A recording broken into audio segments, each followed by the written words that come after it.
This is Behind the Headlines, with behind-the-scenes analysis on issues affecting Pennsylvanians, sponsored by the Susquehanna Valley Center for Public Policy.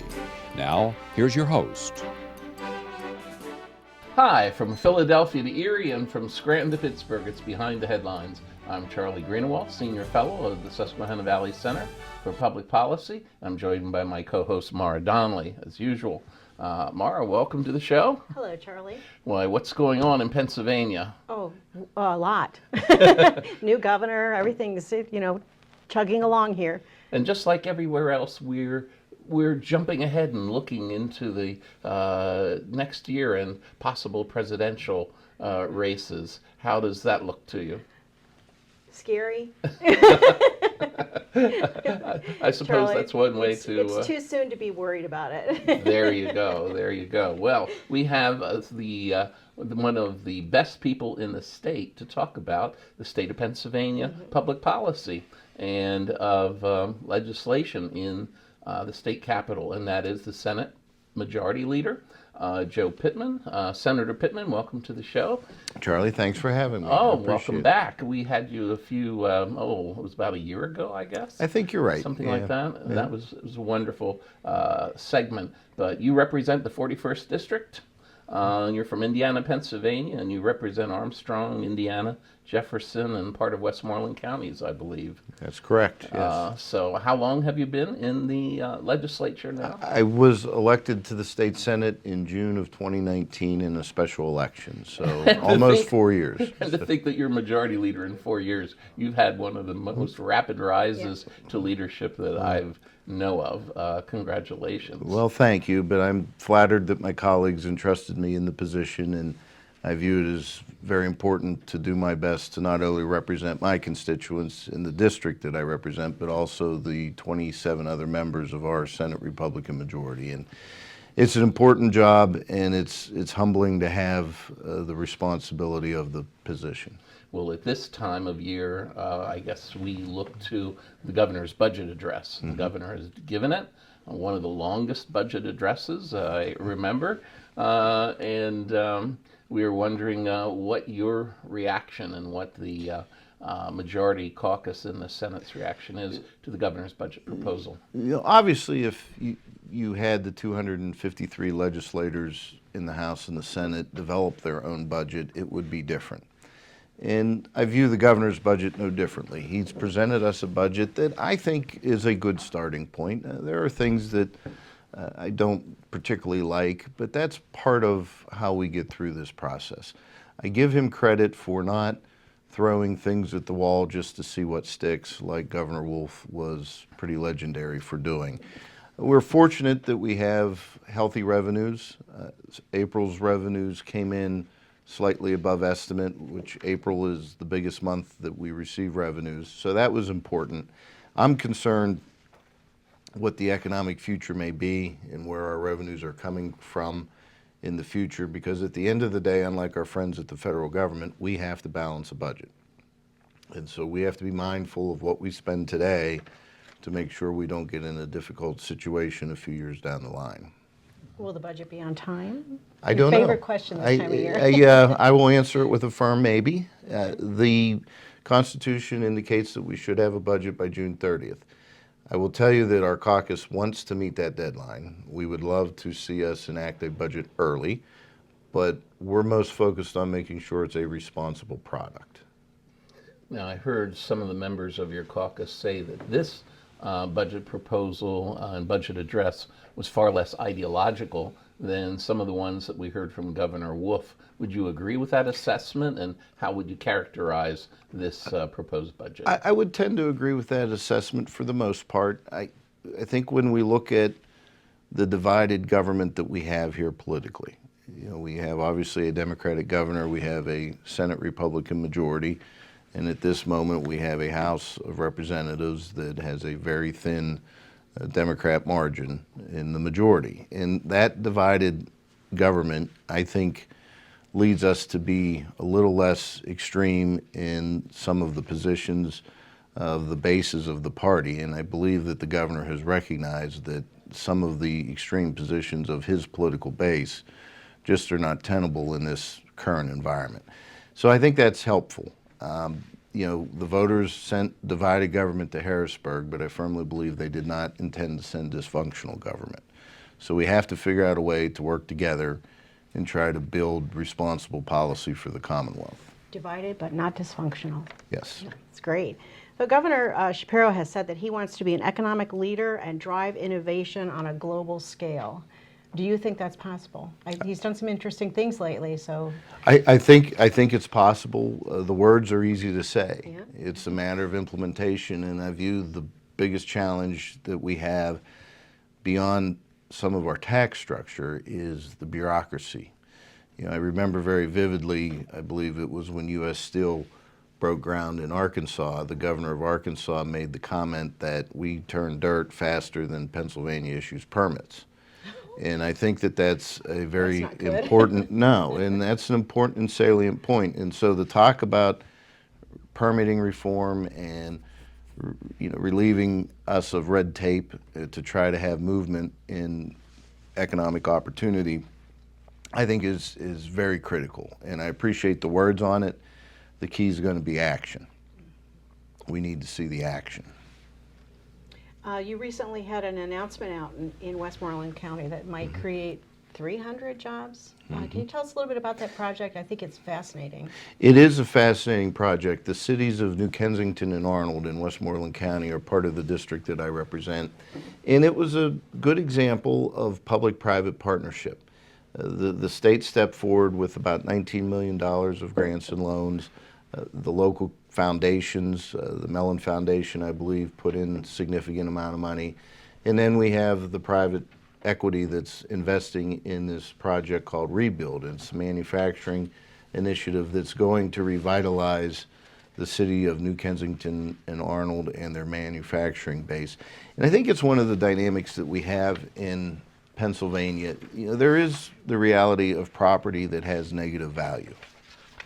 And the reality is you can't just expect the private sector to take negative value property and repurpose it. And that's where I think our partnerships are very important with the private sector. And this was a good example of it. I think we are way behind Ohio. We are way behind even West Virginia whenever it comes to attracting big investment. At the end of the day, this is a big investment. It's an $81 million investment. And so the way I view it beyond the jobs is the revitalization of the communities. Well, certainly one of the things that we're concerned of statewide as well as nationwide is energy and energy production. And is it not true that one of the state's biggest coal-fired electricity generating plants in the Commonwealth was recently closed or is scheduled to be closed in your district? And wasn't there some way to save that or to take another look at it? It's very difficult right now, Charlie, in my district because the Homer City Generating Station is a huge economic engine on multiple levels. Now, it is a plant that's about 60 years old. The technology is older. It has a very difficult time competing with natural gas, particularly with the low price of natural gas. But I'm very concerned between the low price of natural gas, the way the PJM, which manages our power grid, is maintaining our baseload capacity, and of course all of the environmental regulations either in effect or proposed have created this degree of uncertainty where the ownership can't see fit to make the capital investments needed to modernize the plant, to keep it competitive, because they just don't see where the future is in terms of the reliability of our power grid and how we receive our electricity. It's a huge loss to my communities. It's a huge loss to the Commonwealth, and I'm very concerned where we're going in terms of the reliability of our power grid. Shortly after Homer City announced that, there was a natural gas plant proposed in Renovo, Clinton County, a $1 billion investment that was canceled. And so that to me was just as devastating because it's one thing to see things evolve and older technologies be replaced with newer technologies, but what I'm starting to see is the older technologies that fuel our power grid are going offline and they're not being replaced. Exactly. And it's interesting, the natural gas may be cheaper, but all fossil fuels are under such pressure now, particularly from Washington, without options for replacing them. So what are we left to do at the state level? You're absolutely right, and this just isn't a state policy problem. This is a national policy dynamic, because what I'm seeing is, for example, West Virginia is investing in their coal-fired power plants. New Jersey's making a move to be completely, quote, renewable in their electricity grid. The problem is we're all interconnected. And so the policies of every state, whenever it comes to our electricity production, impact the others. And that's where I think we've lost our global view of how complex and important it is to maintain this energy independence. Certainly no one is more green than many of the European governments, but someone threw a cup of water in the faces of many of the government leaders. Poland has committed to building new coal-fired plants. Germany has, as well as the United Kingdom. They have all announced in the last 6 months they're building new coal-fired plants. China is putting a new coal-fired plant online. What is it, one a week at this point? I believe that's what I've read. So I'm just wondering where we're going, where are we heading, particularly if we're going to be banning natural gas and natural gas stoves. We can't have gas lawnmowers. I don't know, is there any of those proposals rattling around the state legislature here in Pennsylvania at this point? Those proposals have rattled around, yes, but we as a Senate caucus will not entertain such nonsensical ideas, and that's the only way to describe them. They're nonsensical. And you bring up Europe. It's an interesting case study, I think, because for all their talk about green, it became very clear whenever Russia invaded the Ukraine that they really weren't that green, because they were relying on Russia's natural resources. And they were basically enabling Putin's thuggery. And when that invasion occurred, they were left to scramble on how they were going to replace what they had to wean themselves off of from Russia. So that, I think, is such an important dynamic. Energy independence is national security. Let's make no mistake about it. When we had chatted with you last year, we talked about the Regional Greenhouse Gas Initiative, RGGI, affectionately referred to. What's going on? What's the latest on RGGI? It's in the courts. The Commonwealth Court had hearings on it. They have not yet made a decision. The Supreme Court will be hearing the case on whether or not this is a tax and whether or not it was done constitutionally. Governor Shapiro has certainly raised some fair questions about RGGI, and I'm hopeful that he will see fit to unwind what his predecessor has done. But I'm concerned that the longer he goes without making that move, the more painful it becomes. Because as we talked about with the Homer City Power Plant, when you have this prospect of a tax being implemented on you at any given moment, depending on what the courts rule, your desire to make long-term capital investments goes away. And that's a real problem. And so I view it as stifling investment in our production of electricity in Pennsylvania every day that goes by that the prospect of RGGI exists. There's a whole new generation of nuclear power plants that have emerged recently. Again, particularly in Europe, they're smaller plants. They do not have fuel rods that need to be stored and disposed of in the future, and they look very, very promising. But it is nuclear power, so you have this whole sort of atmosphere about it, which makes it very hard for many American state legislatures to deal with. I don't know, is this a source of energy that has been looked at all here in Harrisburg? It's been discussed, but the problem is the magnitude of what would have to be built out and how quick to replace any fossil fuel generation. Nuclear energy, I think, has a lot of upsides. There's a lot of positives, but as we see just down the street here with 3 Mile Island, when you go to decommission them, it's a real challenge. I believe the technology has evolved. I'm certainly not an expert at it, but it is a viable path. If the focus is to eliminate the emitting of carbon from the production of electricity, nuclear has to be part of the conversation. But the problem is we are not giving ourselves a runway to make that kind of transition. We're pushing our fossil fuel production off a cliff. We're not putting it on a glide path. Well, Senator, unfortunately, we're out of time. We haven't even started to talk about education or many other areas of public policy that we want to touch about with you. Election reform, you'll have to come back. So you have an invitation, Well, an open thank you. invitation to come back. Well, I'm happy to come back. I appreciate the time, and if you ever want to extend it to a marathon session, I'm here at your disposal. You've heard it here from Senator Pittman, and we look forward to having you back. And we'll be right back after this message. Behind the Headlines is brought to you as a public service by the Pennsylvania State Association of Township Supervisors, the largest, most influential municipal association in the Commonwealth. Since 1921, PSATS has been preserving and strengthening township government and securing greater visibility and involvement for townships in the state and federal political arenas.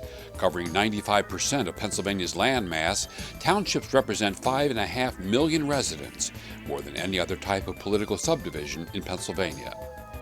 Additional underwriting provided by the Worrell Corporation Foundation, based in Carlisle, Pennsylvania, by the Edward H. and Jeannie Arnold Foundation, and by the Pennsylvania Manufacturers Association. Business in Pennsylvania is our business.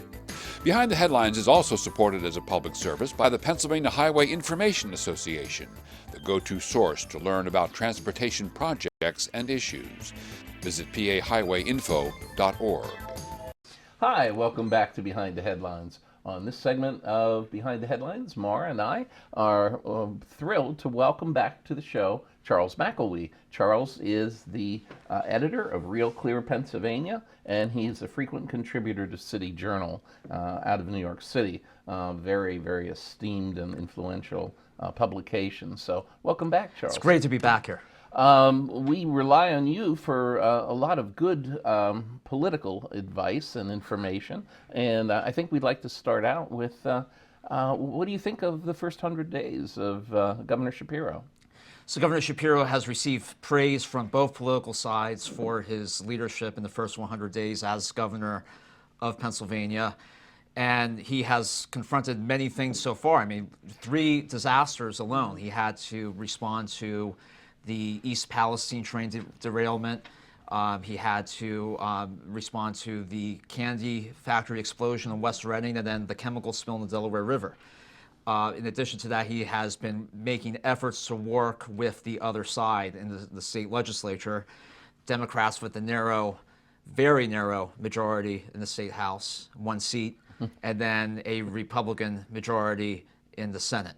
And he has been explicit that he wants to engage the other side, and that is even evidenced by the passage of his first bill. He signed into law a breast screening related insurance coverage law that was supported by both sides. The state Senate recently passed a ban on safe injection sites in Pennsylvania. That, of course, will have to go to the House, but as far as we know, Governor Shapiro supports that ban. So he has taken a moderate position, avoided a lot of the national culture war fights, for example, and really made an effort to work with the other side and being an effective governor focused on economic concerns that matter to Pennsylvanians. So with the first 100 days behind him, I guess you could say his honeymoon period is over. What sort of challenges do you think he faces in the next couple years? There are wide-ranging challenges in Pennsylvania. A few that come to mind. One is reshoring and manufacturing in Pennsylvania. What is the state of it? This is the state that fueled America's Industrial Revolution, so it only makes sense that we have to make an effort based on our historical legacy to make this a major economic development center, not only in the Mid-Atlantic, but nationally. have been examples of manufacturing success. For example, in Schuylkill County, there was recently the announcement of a semiconductor-related facility, a manufacturer that's the largest of its kind in the world that will be opening there. And in addition to a manufacturer that recently opened in New Kensington. But when you look at the stats, for example, last year, 2022, Pennsylvania reshored 4,500 jobs. That compared to New York and Ohio, which rank first and second. In New York, it was something like 45,000, Ohio 29,000. But when you look at those stats, Pennsylvania remains far behind. So in addition, Shapiro really has to address this national focus, this economic development trend of reshoring. We can't miss that opportunity. The second challenge that I think he faces is the state of Pennsylvania cities. They aren't in good shape. When you look at Pittsburgh, the office vacancy rate is off the charts. There's a public safety crisis in the downtown. It's indisputable. Civic leaders are concerned. You have a high vacancy rate in Philadelphia, and some of this is beyond anyone's control. It's a post-COVID trend of the days of the cubicle office are over. People like to work remotely, but we have to figure out ways to address the gaps are in these cities now, including the state capital. Downtown Harrisburg is in appalling shape when you compare how it once looked 20 years ago during the restaurant row-driven renaissance. It was a thriving downtown. That is no longer the case, and it's driven in large part by the absence of workers. We have 29,000 state workers in the Harrisburg area. Recently, Governor Shapiro called back in management level administrative positions to the city 3 days a week to work in state government. Should that number go up? What will the governor do to work with mayors, including the mayor of Harrisburg or the mayor of Pittsburgh, or whoever the mayor of Philadelphia will be, and mid-sized mayors in addressing what is clearly the trend of decline in downtowns? There's so much to ask you here, Charlie. One of the things is reshoring. I'm somewhat puzzled why New York would have so much success reshoring jobs when all the rules, regulations, and taxes in New York are so much higher, for example, than many of the other states. Right, it's the issue of foreign direct investment, because so many of these manufacturers that we see, even beyond Pennsylvania, they're foreign companies investing in manufacturing operations in any given state as a result of the supply chain disruptions that we have come to learn are a consequence of something like a global pandemic, the pitfalls of globalization that had occurred for 30 years. And that was proved detrimental to so many regions, including in Pennsylvania. But it's a challenge, and Shapiro did create an office as part of to streamline the economic development process in Pennsylvania to deal with the regulatory red tape. But navigating the red tape is one thing. I think a question we must ask, what can be eliminated from that process, all those regulatory burdens? And we have seen examples where economic development opportunities have fallen through.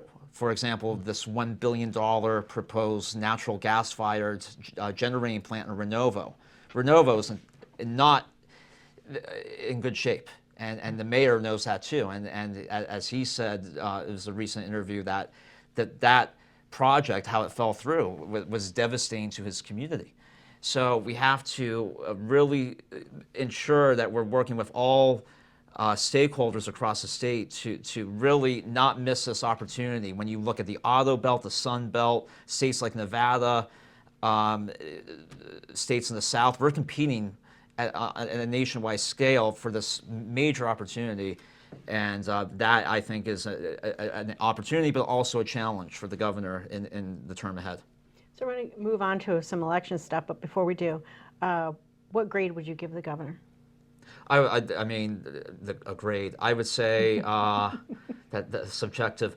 I mean, A- when you consider everything. I mean, because he's focusing on the job. At a time when national politics is defining the mood, he's focused on actually governing and working with the other side. Great. I'd take an A-, wouldn't you? Oh, sure. Yeah. Well, let's talk a little bit about some of the upcoming elections. What do you see happening in the next year or so, and what's most interesting in Pennsylvania? What should everybody be following?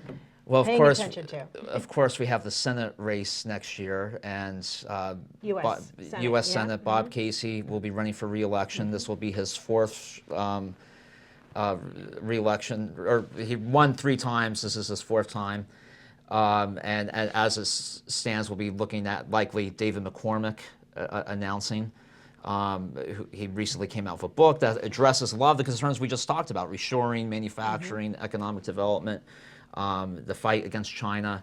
And then we're waiting to hear from Doug Mastriano, who ran for governor against Shapiro last year, lost by 15 points. It was a record-setting loss, something we haven't seen since 1946.